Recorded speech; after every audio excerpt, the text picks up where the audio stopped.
na tayo? Dalawa. Dalawa. Okay. Yung, ano to? A, tsaka ma. Oh. Dalawang titik na A, tsaka M. A, ma. Ay, ma. Ma. Ma. Ma. Ma. Lakasan. Ma. Ma. Ma. Ma. Mama. Naintindihan? Pangatlong titik. Anong letter yan? S. Very good, titik. S. Oh, ngayon, aalamin natin yung tunog ng S. Ang tunog ng S, pahabain lang natin. Sabi mo nga S.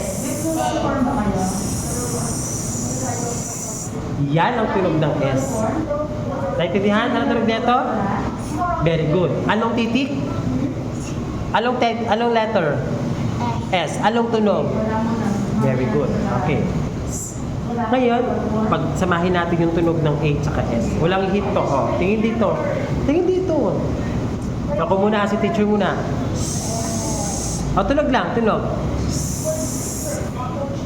A. A, oh. Walang hihinto. Sa. Sa pa. Sa. Ha? Sa. Sa. Very good. Ulit. Sa. Okay, naintindihan? Ito, tsaka to, sa. Naintindihan? Sa na yan. Naintindihan? Okay, basa. Sa. Sa. Ma. Very good. Ulitin mo. Ma. Oh, nakakabasa ka. Yung galing mo. Sasama. Sasama. Sasama. Isa pa. Ikaw naman. Oo, sasamahan kita. Okay, very good. Oh. Ma, very good. Ma. Sa.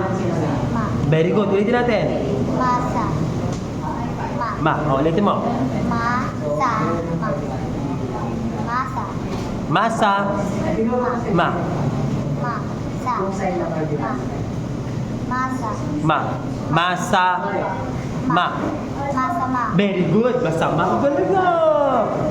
Nakakabasa na. Palakpakan sa sarili mo. Galing mo. Oh.